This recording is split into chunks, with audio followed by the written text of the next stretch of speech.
A few days ago, I produced a video about this viral Jonathan Roumie interview moment where the actor was asked what question he would pose to Jesus if he had the chance to share a coffee with him. How did I perform? Wow, did I come close? Wow, that's impressive, really impressive. Jonathan's response, how did I do? Not only created an emotional connection between him and the reporter, it also revealed his profound bond with the role of Jesus. Although this isn't the first time he's portrayed the character, it's certainly the longest and most challenging, and it undoubtedly takes an immense emotional toll on him. In one interview, Jonathan disclosed that while filming The Chosen they typically work 13 to 14 hours a day, and he feels sad and depressed after a long day of shooting intense scenes. Particularly in Season 5, some scenes impacted him so deeply that he shut down and refrained from talking to anyone. When they reached the point of Judas's betrayal, which is a crucial part of the story, the sorrow, sadness, and devastation for Judas, due to anticipating the journey of his soul from that point forward, became something with more empathy than he was prepared for. Jonathan further discussed how shooting the betrayal scene in the Garden of Gethsemane with Judas profoundly affected him. It was evident that he was emotionally devastated after filming that scene due to his deep empathy for Jesus and what he endured. To witness this moment where it's over and he's left it all behind was devastating for him, leaving him depressed for most of the filming period, which caused some confusion among those on set who didn't know how to react to him. This was excellent for the scene, but he also hopes everyone fully understands the reason behind his pervasive and devastating state. I'm not surprised that Jonathan is so impacted by what's happening on the show since he has been living and feeling the character from the beginning, experiencing loneliness when Jesus did, and anger when he thought Jesus would be angry. He invests himself deeply in the role, which is why he's so compelling to watch. However, playing such a significant role is a mentally demanding process and can lead to exhaustion. I don't want to complain too much, but I'm honestly exhausted, Jonathan admitted. He also confirmed experiencing physical problems while filming Season 5. On the first day of filming those 2 weeks, which involved the Last Supper, he had his spiritual director accompany him. While sitting in the hair and makeup chair, he suddenly experienced intense pain shooting up into his ear, leading him to question if it was anxiety. At one point, he even had heart palpitations. He texted his spiritual director, who was in another room, and received a response saying, "I'm saying a rosary for you right now," and within 15 minutes, the pain subsided, and everything was fine.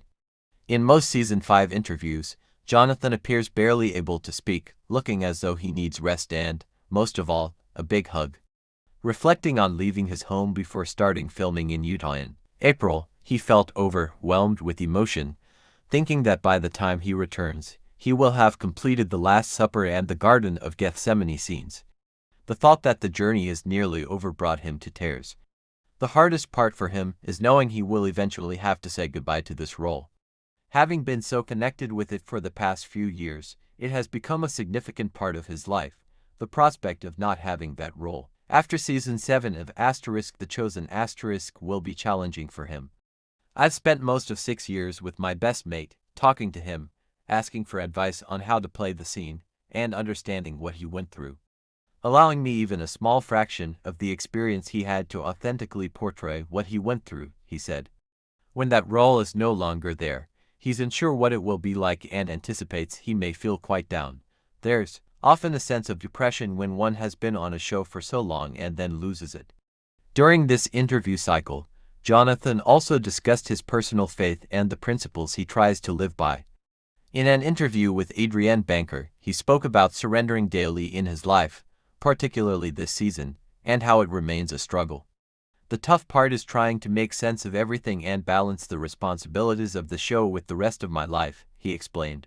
In another interview with Adrienne Banker, which was remarkable, Jonathan talked about his personal faith and the concept of surrender. The saddest part was when Adrienne asked Jonathan what he does for fun, and he struggled to answer, reflecting on how long it's been since he had fun. "What do you do for fun?" Adrienne asked.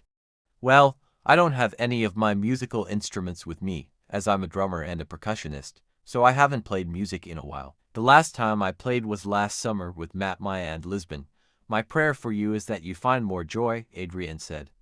Thank you, I'll take it. I receive it, Jonathan replied. It's genuinely difficult to watch these interviews without feeling sympathy for him, as he seems truly sad and exhausted. I hope he gets the rest he deserves. What are your thoughts on Jonathan's recent interviews and his presentation? Do you think he appears tired as well? Let me know in the comments. Additionally, I want to mention the Leah Rose interview titled How to Become a Saint with Jonathan Roumie. As suggested by the title, the interview focused on becoming and striving to be a saint, which Jonathan revealed as his life's purpose.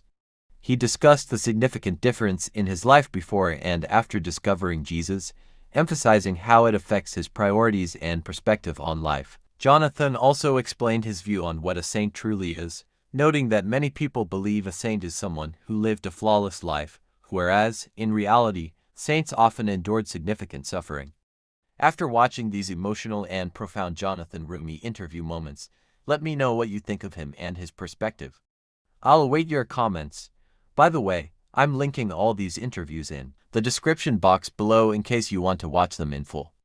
If you want to learn more about Jonathan and his personal life, check out this video.